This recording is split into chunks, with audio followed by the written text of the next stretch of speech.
계속해서 대구 경북 소식 전해드리겠습니다. 올 겨울부터 자연재난에 한파가 포함되면서 한파로 인명피해를 당한 경우 정부가 최대 1,000만 원의 재난지원금을 지급합니다. 행정안전부는 대설과 한파로 인한 인명재산 피해를 최소화하기 위해 재난 및 안전관리 기본법을 개정한 만큼 한파 종합대책을 새로 수립하고 위기관리 매뉴얼을 제정하겠다고 밝혔습니다. 이에 따라 한파로 인명피해가 발생하면 사망 1,000만 원, 부상은 250만 원에서 500만 원의 재난지원금이 지원되고 경로당 난방비 지원은 월 30만 원에서 32만 원으로 인상됩니다. 경북 도내 교통사고의 16%는 만 65살 이상 운전자가 낸 것으로 집계됐는데요. 최근 스스로 운전면허를 반납하겠다는 고령 운전자들이 눈에 띄게 늘고 있습니다. 최보규 기자입니다. 안동의 한 교차로, 흰색 소형차가 직진하는 차량을 못 보고 그대로 들이받습니다. 또 다른 도로에서는 한 차량이 직진 신호를 무시하고 좌회전하다가 다른 차와 강하게 부딪힙니다. 모두 60, 70대의 고령 운전자가 낸 사고로 운전 부주의이거나 신호 위반 사례입니다. 지난해 경북에서 만 65세 이상 운전자가 낸 교통사고는 2,400여 건. 전체 교통사고의 16% 이상을 차지해 전남과 전북에 이어 전국 세 번째를 기록했습니다. 이런 가운데 최근 고령 운전자가 스스로 운전대를 놓으려는 움직임이 확산되고 있습니다. 올해 77살이 된 김소옥 씨는 지난달 30년간 잡아온 운전대를 내려놨습니다. 직접 경찰서를 찾아 운전면허증을 반납했는데 이 결정을 내리기까지 꼬박 1년을 고민했습니다. 조금도 후회는 없습니다, 지금. 그거 있었으면 지금쯤 내가 어떻게 되었을지도 모르죠.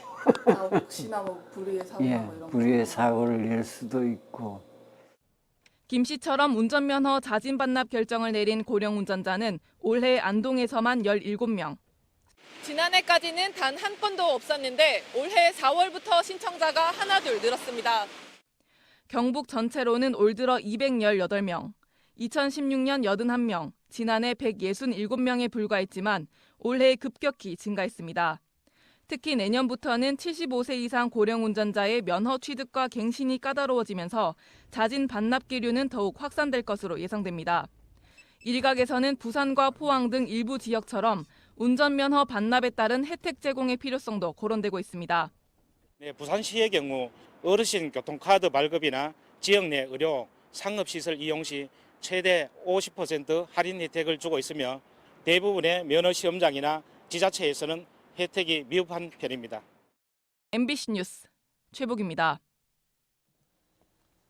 반려견의 목줄을 채웠다 하더라도 제대로 관리하지 않으면 처벌을 받습니다. 대구지검은 4살 남자아이를 물어 다치게 한 혐의를 받는 반려견 주인 60살 A씨에게 벌금 100만 원의 약식 기소했습니다.